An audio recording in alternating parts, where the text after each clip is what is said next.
Pagi, selamat siang, dan selamat sore. Perkenalkan saya untuk menceritakan suatu cerita, yaitu kelahiran Yesus, kematian, dan kebangkitannya.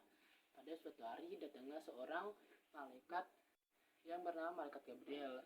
Ia diutus oleh Allah untuk menemui seorang gadis yang bernama Maria. Ia berkata kepada Maria bahwasannya Maria akan mengandung, melahirkan seorang anak yang akan memerintah dan menjadi raja selama-lamanya. Yesus lahir di sebuah kandang domba dan dikunjungi oleh beberapa gembala yang mengikuti tanda bintang timur dan disertai seorang Majus. Tapi sebelum orang Majus menemui bintang tersebut, ia pergi ke Raja Herodes dan berkata bahwasanya akan lahir seorang anak yang akan menjadi raja. Herodes langsung berkata kepada orang Majus tersebut bahwasannya ia akan menyembah Yesus. Tetapi orang Majus itu tidak percaya bahwasannya sebenarnya Herodes tidak akan menyembah Yesus, melainkan membunuh anak tersebut.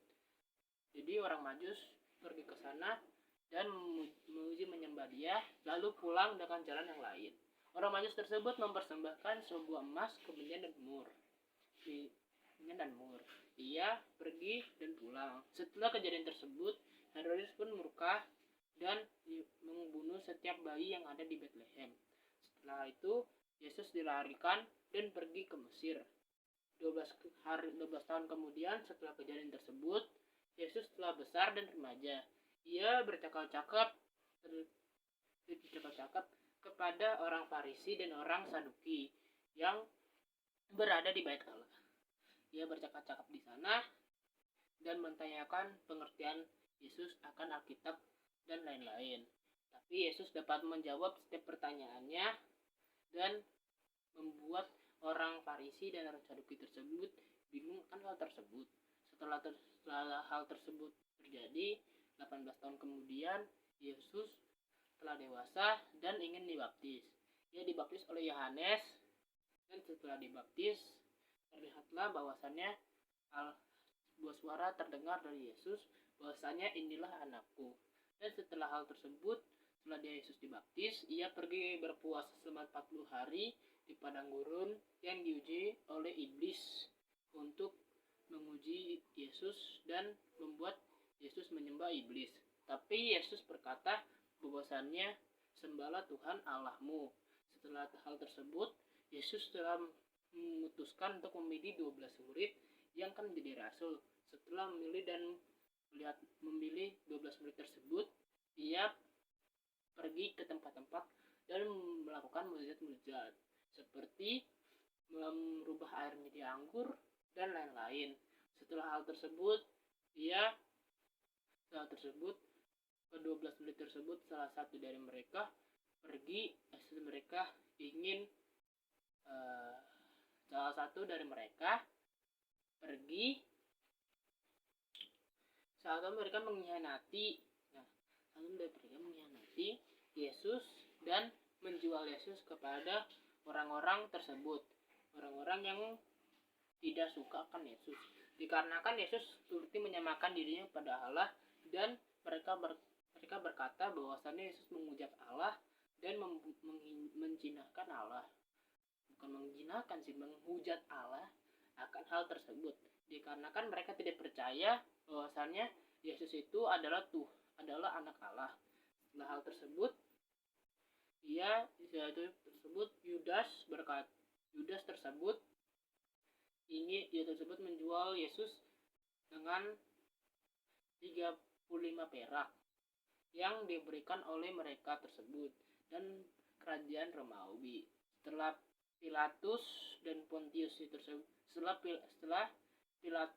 mencuci tangannya dari pengadilan dan tidak memutuskan hal apapun, ia malah memilih rakyat untuk memutuskan disalibkannya Yesus dan dilepaskannya seorang penjahat. Setelah disalibkannya Yesus dan darahnya tersebut, Yesus berkata, ampunilah mereka karena kan mereka tidak tahu apa yang mereka perbuat. Atau dalam bahasa lain yaitu Eloi Eloi lama sabachthani, ya Bapa, mengapa engkau meninggalkan aku. Dan itu perkataan perkataan Yesus yang kedua.